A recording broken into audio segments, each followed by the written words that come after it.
If watching shows created by Vince Gilligan has taught me one thing, it's to not take anything that we see at face value, and it can quite literally go in any direction. That was the case with Breaking Bad, Better Call Saul, and if I'm being honest, I'm seeing it the most with this show, Pluribus. The final shot of Pluribus Episode 7 exposed the others for the evil entity that they truly were, and we saw one of the first malicious acts that they carried out, even though it didn't necessarily seem that way. Whilst we've been told by Zosia that they can't harm anybody, what we saw with Carol's mental deterioration is that they have hidden intentions and a loophole around behaving in a negative way. As well as that, we were actually teased with the behavior of the others in the previous episode when Carol was speaking with Koumba in Vegas, and what they've done spins everything on its head.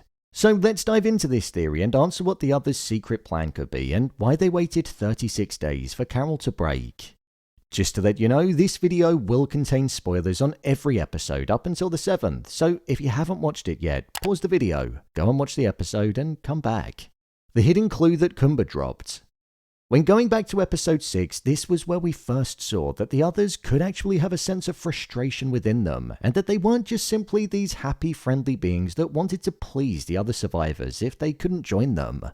When Koumba revealed to Carol about the fact that they were essentially safe for the first time because in order to get the other's virus to take to the remaining survivors, they'd need to carry out a procedure on them to collect stem cells from the bone of the hip, something which was a painful and an invasive method that would ultimately allow the virus to be tailored to them and become a part of the joining. Koumba followed it up by saying, they're not pleased about it. They're not pleased. This is something that really stood out to me when he said it, and it was at the end of this episode where it made sense and we saw their reaction based on the emotion of frustration that they had. This felt like the first and only real time that there's been any kind of indication that the others aren't happy about something, and a response that's been perceived to be a negative one by them. This is why I believe they left Carol to wait for such a long period of time, and to wait for her to make first contact. Koumba revealing this before we saw this final scene is crucial to the fact that she was left on her own for the amount of time that she was. In my mind, if she didn't write that message on the road asking them to come back, I don't think they would have done. What was the others' secret plan? With the others not getting consent from Carol to be able to carry out the procedure on her and their biological imperative being to spread and recruit others into the joining, that's what most likely takes priority and goes above all other parts that make up their behaviors and actions. They initially left Carol because there was conflict between them, and following Carol making a breakthrough discovery about the fact that the joining could be reversed, there was a part of them that then wanted to distance themselves from her because she could well have been a threat in that moment. That, and also the fact that she caused Zosia to go into a cardiac arrest, so they might have felt like there was even more of a threat to the lives of one of the hosts.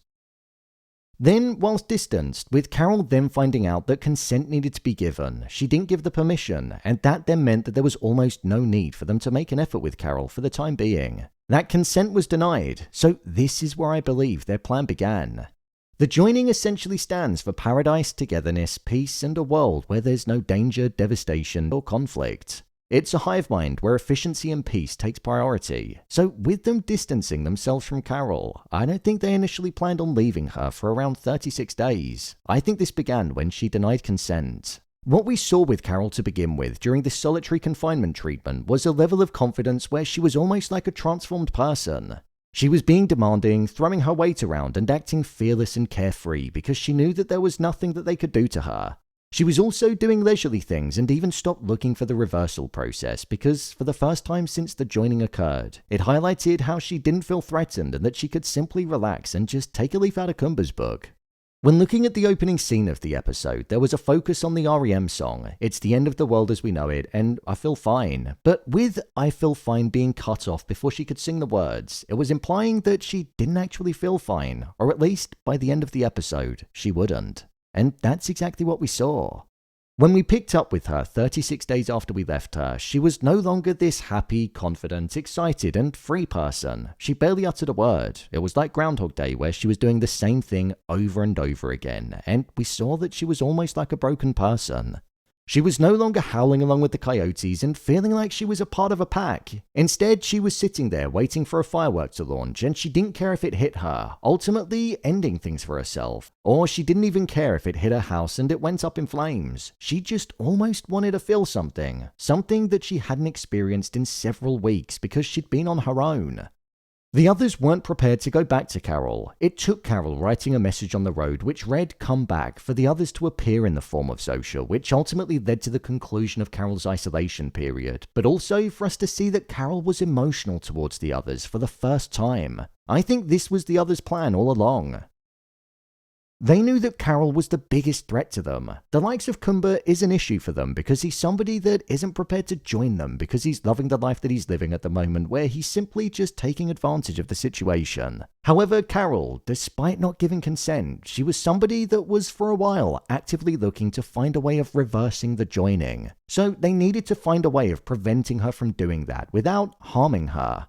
As we know, the others aren't able to harm any other form of living creature, even a plant. But what they did by even just taking a step back is that they indirectly caused the mental decline of Carol, which they weren't solely responsible for because they weren't actually doing anything directly to her. They were still carrying out her needs via the drone, but the one thing that human needs and struggle to function without, other human interaction, is the very thing that she was deprived of. So that sense of loneliness, emptiness, and most probably grief for the first time because she was alone with her thoughts in an empty house was indirectly weaponized against her, and we saw her mind becoming more and more fragile. This is important for the others and their plan because what this did was it showed Carol what the rest of her life would be like if she didn't consent to becoming a part of the joining. There was no paradise, feeling of joy, or happiness. It was loneliness because the others were distancing themselves from her and the other survivors wanted nothing to do with her as well. She was already in a semi-fragile state when she saw Koumba because she was upset at the fact that she was being left out of the Zoom calls with the other survivors, so being on her own only enhanced that feeling and made her feel worse. Carol's mind being placed in a malleable state because of the negative feelings that she'd been experiencing after essentially being sat on her own for 36 days was exactly what the others wanted to happen. They wanted her to essentially want them so that she'd be the one that came crawling back. If it took 7 days, then they would have returned then. If it took 36, like what we saw, it would have been then, or even if it took 100 days, they would have waited because that was part of the plan. The key was Carol's mind being in a position where it was weaker and in a state where they felt they could then potentially look to recruit her and get the consent that they're after from her because she'd be looking to escape the reality that she'd been living in. I even thought it was quite smart that the others appeared in the form of Zosia in front of Carol's home over everybody else. Zosia is quite literally the resemblance of the person that Carol thought up inside of her mind that's the main love interest in her novel, Raban. And with Carol also saying that she thought that Zosia was attractive a few episodes back, she's the version of the others that would be able to tap into the frail mind that Carol now has and ultimately try to get her to join them. This was a dark plan that the others devised. They were able to be cruel to Carol by isolating her and driving her mad by leaving her alone, and this was because they weren't pleased about the situation that they found themselves in. This exposed the others for holding the ability of being able to do wrong without it being direct. The next episode is called Charm Offensive, and with Carol's mind now being softer, I wonder if the others are essentially going to try and convert her with kindness. Or could it be a double bluff and Carol could have potentially cottoned on to what the others were doing and that they were waiting for her to break so she could quite simply now be acting up to it? She did have all of that time to think about it after all. Either way, the others' plan is complete. It took 36 days and they believe that they have Carol right where they want her. She's no longer the force of resistance that she was in the early episodes of the show, so this could be their best chance at trying to get her. This is obviously just one theory for now, and it's the main thing that I took away from the final scene of episode 7. With Pluribus already, after only 7 episodes, we've seen that Vince likes to take this show in many different directions. I think the others do have a dark edge within them, and this is one of the signs of it potentially being exposed. So, there you have it, the others' secret plan explained in Pluribus. If you want to see every episode of Pluribus being broken down, then check the playlist below, and don't forget to subscribe so you don't miss future videos. I break down every episode every week. What are you making of Pluribus so far? Share your thoughts in the comments. As always, thanks for tuning into the video and I'll see you in the next one.